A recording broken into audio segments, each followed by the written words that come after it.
กรมอุตุนิยมและอุตสาหกรรมที่ว่าได้มีการออกแจ้งเตือนถึง8แขวงในขอบเขตทั่วประเทศให้เตรียมพร้อมรับมือกับฝนตกหนักในระยะวันที่18ถึง21สิงหาคม2026นี้ทางกรมอุตุนิยมและอุทกศาสตร์ได้มีการออกแจ้งเตือนเนื่องจากความกดดันอากาศต่ำหรือว่าห้องฝนจะพาดผ่านภาคเหนือและภาคกลางของประเทศลาวปองเข้าสู่ยอมความกดดันอากาศต่ำที่ปกคลุมอยู่ทางภาคเหนือของสสเวียดนามสมทบกับลมมรสุมตะวันตกเฉียงใต้พัดปกคลุมพร้อมกับมีลมพัดแรงอยู่บางท้องถิ่น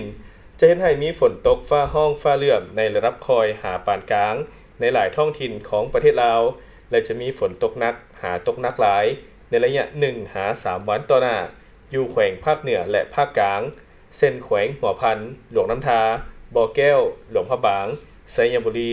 บริคำไซคำม่วนและสวรรณเขตดังนั้นจึงแจ้งเตือนถึงประชาชนบรรดาเผ่าองค์การปกครองท้องถิ่นและองค์การจัดตั้งทุกภาคส่วนในแต่ละภาคจงมีสติระมัดระวังและเตรียมพร้อมรับมือต่อกับสภาพฝนตกปานกลางหาตกหนักติดต่อกันหลายวันที่จะเห็นให้มีน้ำท่วมซุดินเจือนและน้ำท่วมอ่างในตัวเมือง